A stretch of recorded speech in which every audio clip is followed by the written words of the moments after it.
नमस्कार, आस्वाद आपलेपणाचा चॅनलमध्ये आपलं स्वागत आहे। तर इथे मी 1 वाटी बारीक रवा घेतलेला आहे। त्यानंतर त्याच्यामध्ये आपल्याला दही घालायचं आहे। तर 2 चमचे इतकं दही घालायचं आहे। आपण मस्तपैकी असा रव्याचा झटपट नाश्ता बनवणार आहोत, जो खायला खूपच टेस्टी लागतो। त्यानंतर आता आपल्याला त्याच्यामध्ये कांदा घालायचा आहे। तर इथे मी अर्धा कांदा बारीक कापून घेतला, टोमॅटो घेतलेला आहे, कोथिंबीर घेतलेली आहे, हिरवी मिरची जी आहे ती सुद्धा थोडी बारीक कापून घेतलेली आहे। त्याच्यानंतर चवीनुसार मीठ घालून घेतले। जर आपल्याला हवं असेल तर आपण हिरव्या मिरच्याऐवजी लाल तिखट वगैरे सुद्धा घालून घेऊ शकतो। तर आपल्याला हे बॅटर जे आपलं आहे ते पाणी घालून व्यवस्थित मिक्स करून घ्यायचं आहे।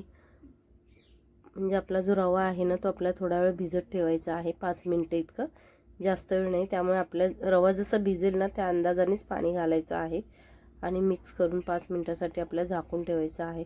खूप छान असा नाश्ता तयार होतो आणि दही घालून तर त्याची खूप छान अशी टेस्ट येते या नाश्त्याची आणि झटपट होतो, जास्त वेळ सुद्धा लागत नाही। तर आता आपण चेक करूयात, 5 मिनिटं झालेली आहेत आणि आपला रवा बघा मस्त असा चांगला एकदम सेट झालेला आहे। तर आपल्याला आता इथे जास्त पाण्याची गरज नाही आहे, थोडंसं पाणी घालून घ्यायचं आहे आपल्याला।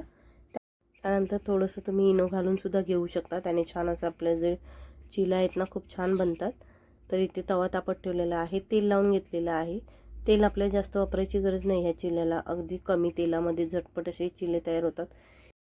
आणि आपण आता आपला चिला घालून घेऊयात। तर चिला घालताना आहे ना गॅसची फ्लेम जी आहे ना ती आपल्याला फास्ट ठेवायची आहे आणि अगदी हलक्या हाताने आपल्याला व्यवस्थित चिला पसरवून घ्यायचा आहे। आपण कांदा टोमॅटो जितका बारीक कापू ना तेवढा चिला आपला व्यवस्थित पसरवला आपल्याला पटकन येतो। तर इथे बघा चिला आपला व्यवस्थित चांगला पसरवून घेतलेला आहे आणि वरून आपल्याला जास्त नाही, अगदी किंचित असं तेल घालायचं आहे। तर हा ना आपला मस्त असा रव्याचा झटपट नाश्ता तयार होतो। नेहमी तेच पोहे वगैरे खाऊन कंटाळा येतो, तर अशा पद्धतीने तुम्ही ना हा रव्याचा झटपट असा नाश्ता करून बघा, खूपच टेस्टी लागतो। नुसता सुद्धा खायला किंवा चटणी बरोबर सुद्धा अप्रतिम लागतो। तर इथे बघा आपण एक बाजू शेकवून घेतलेली आहे, तर आता दुसऱ्या बाजूने पलटी करून घेऊयात।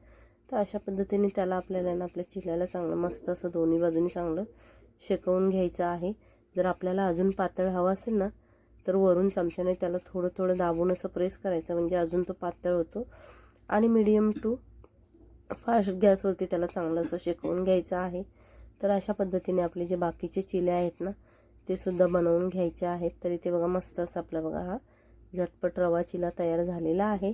तर अशा पद्धतीने दुसरा सुद्धा चिला आपण बनवून घेऊयात। तर तुम्ही या पद्धतीने चिले करून बघा, मुलांना टिफिनसाठी वगैरे किंवा कधी भूक वगैरे लागली असेल ना अशा वेळी तुम्ही हे पटकन बनवून देऊ शकता, मुलं फार आवडीने खातात।